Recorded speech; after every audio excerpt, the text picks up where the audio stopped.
A Russian satellite crashed to Earth in the Canadian North Woods, and the recovered debris was radioactive. But is that all we have to worry about? I'll be right back.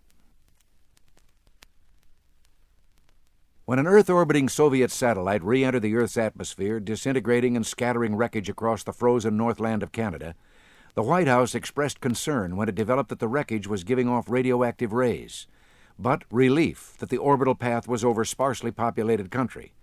Others speculated about future accidents in which the debris would land in a crowded city, and a few protested that we should stop cluttering up space with our man-made hardware.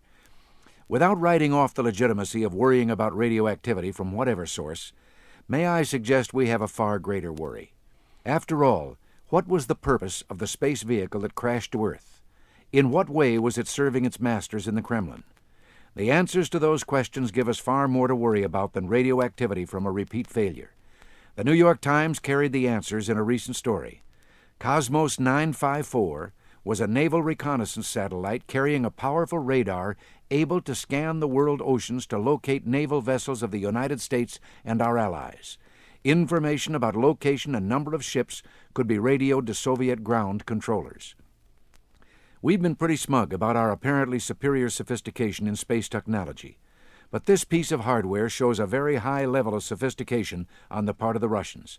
In fact, our own experts didn't believe such a spaceborne radar was possible because of the tremendous power needed to beam radar signals. The Soviets developed a nuclear reactor small enough to be put on a spacecraft, hence the radioactivity in the snows of Canada. I've said before that while we're trying to avoid a war, the Soviets are preparing to win one should it occur.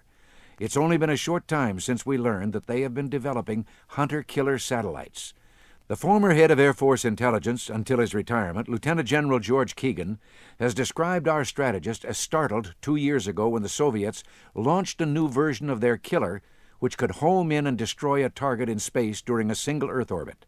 The Russians are also believed to be developing orbital bombardment vehicles and laser weapons.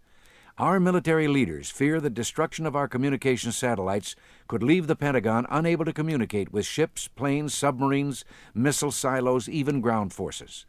Over the past 10 years, the Soviets have launched at least 33 satellites as either killers or targets for the killers. We've embarked on a catch-up program which will have us armed with very sophisticated space weaponry sometime in the early 80s. Let's keep our fingers crossed. This is Ronald Reagan. Thanks for listening.